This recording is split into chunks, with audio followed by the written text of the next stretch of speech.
അത്രത്തോളം മനുഷ്യന്റെ ശരീരത്തെ, മനുഷ്യന്റെ ശരീരാവയവങ്ങളെ ഇത് അത്രത്തോളം നശിപ്പിക്കുന്നുണ്ട് എന്നുള്ളതാണ് വസ്തുത. നിങ്ങൾ ഇത് സിഗരറ്റ് ഉപയോഗിക്കാത്തവർ കുറവാണ്. സിഗരറ്റ് ഉപയോഗിക്കുമ്പോൾ നമുക്കറിയാം, സിഗരറ്റിന്റെ തുടക്കത്തിൽ തന്നെ അതിന്റെ ചിത്രമായി കൊണ്ട് തന്നെ ഇത് ഹാനികരമാണ് അല്ലെങ്കിൽ നിഷിദ്ധമാണ് എന്നുള്ള നിലയ്ക്ക്, അത് ക്യാൻസർ വരാൻ സാധ്യതയുണ്ട് എന്നുള്ള നിലയ്ക്ക് അതിന്റെ ഫോട്ടോ നമ്മൾ കണ്ടിട്ടുണ്ട്. എന്നിട്ട് മനുഷ്യന്മാർ ഉപയോഗിക്കുന്നുണ്ട്.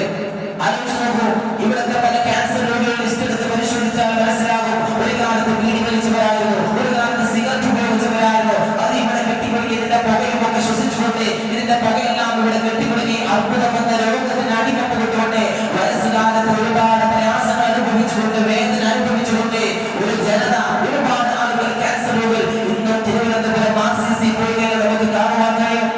ഇതിന്റെ ഉപയോഗമാണ് എത്ര ഹാനികരമെന്ന് പറഞ്ഞാലും, എത്ര നിഷിദ്ധമെന്ന് പറഞ്ഞാലും ഇതിന്റെ പിന്നാലെയാണ് ഓരോ കുട്ടികളും പോയിക്കൊണ്ടിരിക്കുന്നത്. ഇന്ന് സിഗരറ്റ് വലിക്കാത്തവർ അല്ലെങ്കിൽ ഒരു പേപ്പർ ചുരുട്ടിക്കൊണ്ട് ഒന്ന് വലിച്ചു നോക്കാൻ പോലും എണ്ണം കുറവാണ്. പലപ്പോഴും ക്ലാസ്സുകളിലും മറ്റു സ്കൂളുകളിലും ഒക്കെ എത്തുന്ന സമയത്ത് കുട്ടികളുമായിട്ട് ഇടപഴകുമ്പോൾ ഞാൻ ചോദിക്കുന്നൊരു ചോദ്യമുണ്ട്, നിങ്ങൾ ആരെങ്കിലും സിഗരറ്റ് ഉപയോഗിച്ചിട്ടുണ്ടോ? അപ്പോൾ കുട്ടികൾ പറയാണ്ട് ഒരിക്കലും ഉപയോഗിച്ചിട്ടുണ്ട്. എന്നാൽ അത് ഉപയോഗിക്കാത്ത കുട്ടികളോട് ചോദിക്കും, നിങ്ങൾ പേപ്പർ ചുരുട്ടുന്നത് കത്തിച്ചു നോക്കിയിട്ടുണ്ട്, വലിച്ചു നോക്കിയിട്ടുണ്ടോ?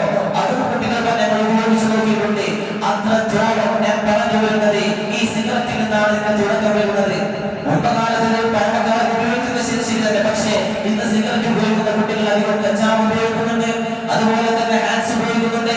ഇന്ന് മാതാപിതാക്കൾ പറഞ്ഞാൽ കേൾക്കാത്ത തരത്തിലേക്ക് കുട്ടികൾ മാറുന്നുണ്ടെങ്കിൽ, കുട്ടികളുടെ സ്വഭാവം മാറുന്നുണ്ടെങ്കിൽ നമ്മൾ മനസ്സിലാക്കേണ്ടത് കുട്ടികൾ അധികം ഞാൻ എല്ലാവരെയും കുറ്റപ്പെടുത്തുകയില്ല, അത് മോശമാക്കി പറയുകയില്ല. അത്രത്തോളം കുട്ടികൾക്കിടയിൽ ഇതിന്റെ സ്വാധീനം വന്നിട്ടുണ്ട്.